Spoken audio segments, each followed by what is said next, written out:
Hi viewers, இன்னைக்கான வீடியோவில் என்ன நடக்குதுன்னு பார்ப்போம். வீடியோக்குள்ளே போகிறதுக்கு முன்னாடி நம்ம சேனலை லைக் அண்ட் சப்ஸ்கிரைப் பண்ணிவிட்டு கொஞ்சம் சப்போர்ட் பண்ணுங்கள். வாங்க இப்போ வீடியோக்குள்ளே போகலாம். துளசி தியாவோட காலை சரி பண்ணுறதுக்காக நிறைய செலவாகும் அப்படின்னு சொல்லிட்டு டாக்டர் சொன்னோன்னே நம்ம இனிமேட்டு சும்மா இருந்தால் வேலைக்காகாது, நம்ம தியாவுக்காகையாவது நம்ம சம்பாதிக்க ஆரம்பிக்கும் அப்படின்னு சொல்லிட்டு ஒரு கம்பெனிக்காக இன்டர்வியூ போகிறாங்க. அங்கே எல்லா இடத்துலையுமே இவங்க எதிர்பார்த்த சேலரி கிடைக்கவே இல்லை. கடைசியில் ஒரு கம்பெனிக்கு போயிட்டு இன்டர்வியூவில் செலக்ட் ஆகிடுறாங்க. ஆனால் அங்கேயும் அவங்க எதிர்பார்த்த சேலரி கிடைக்கல. ஆனால் நம்ம வெற்றி சும்மா விடுவாரா? துளசிக்காக அங்கே பேசி எப்படியோ ஒரு 20,000 கூட போட்டு கொடுக்குற மாதிரி அங்கே வேலையை செட் பண்ணி கொடுத்துட்டாரு. நம்ம துளசிக்கு ரொம்பவே சந்தோஷமாக இருக்குது. அது மட்டும் இல்லாமல் இந்த வேலை கிடைச்சதுக்கு காரணம் நம்ம வெற்றி தான். அதனால நம்ம துளசி வெற்றி நல்லவன் தான் அப்படின்னு சொல்லிட்டு அவங்க மேலே ஒரு நல்ல ஒரு அபிப்பிராயம் வர ஆரம்பிச்சிருச்சு.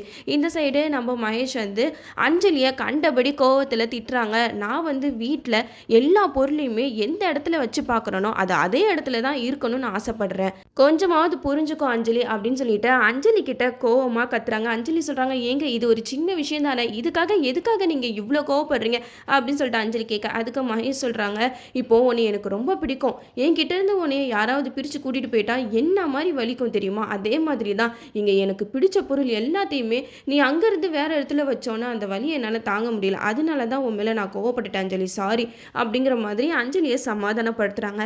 நல்லா மாட்டிக்கிட்ட அஞ்சலி இந்த சைக்கோ பையன்கிட்ட. மகேஷோட கேரக்டரை பற்றி சொல்லவே வேணாம், அவருக்கு இந்த ரோல் ரொம்பவே சூட்டபுள் ஆகுது. ஏன்னா அஞ்சலி மகேஷ் இப்போ இவங்க 2 பேரோட அந்த சீன்ஸை தான் எப்போ வரும் இனிமேட்டு என்ன நடக்கும் அப்படின்னு சொல்லிட்டு நம்ம ஆர்வமாக பார்த்துக்கிட்டு இருக்கோம். நம்ம மகேஷ் அஞ்சலியை கண்டபடி திட்டிட்டோமே, சரி அவளை சமாதானப்படுத்துறதுக்காக ஒரு கிஃப்ட்டை வாங்கிட்டு போவோம் அப்படின்னு சொல்லிட்டு ஒரு கேக்டஸ் பொம்மையும் வாங்கிட்டு போகிறாங்க.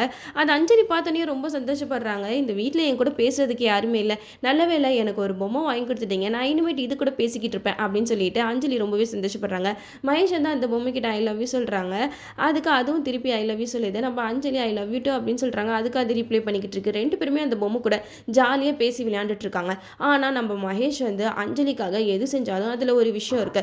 அதே மாதிரி தான் இப்போ இந்த கேக்டஸ் பொம்மையை சும்மா அவர் கொடுத்துருக்க மாட்டார், இதில் ஏதோ ஒரு மர்மம் இருக்கு, அது பின்னாடி தான் நம்மளுக்கு தெரிய வரும். நம்ம அஞ்சலியும் மகேஷ் நம்மளை சந்தோஷப்படுத்துறதுக்காக பொம்மைலாம் தராரு அப்படின்னு சொல்லிட்டு அதை ஆசையாக வாங்கி வச்சுக்கிறாங்க. ஆனால் அதில் தான் ஒரு வில்லங்கமே இருக்கு. மகேஷ் சைக்கோ அப்படிங்கிறத ஒரு நாளும் நிரூபிச்சுட்டு தான் இருக்காரு. இப்போ இந்த பொம்மை மூலமா மகேஷ் எப்படிப்பட்ட கேரக்டர் அப்படின்னு சொல்லிட்டு அஞ்சலி புரிஞ்சுப்பாங்களா இல்லையான்னு நம்ம வரக்கூடிய வீடியோஸ்ல பார்ப்போம். அது மட்டும் இல்லாம இப்போ மகேஷ் அஞ்சலி மேல பாசமா தான் இருக்காரு. இதே மாதிரியே கடைசி வரைக்கும் இருந்தா நல்லா தான் இருக்கும். பட் இடையில அப்பப்போ பைத்தியக்கார மாதிரி பிஹேவ் பண்ணிக்கிட்டு இருக்காரு. சரி, இதுவும் பார்க்கறதுக்கு நல்லா தான் இருக்கு. ஓகே வீவர்ஸ், இந்த வீடியோ உங்களுக்கு பிடிச்சிருந்தா லைக் பண்ணுங்க, மறக்காம நம்ம சேனலை சப்ஸ்கிரைப் பண்ணிருங்க.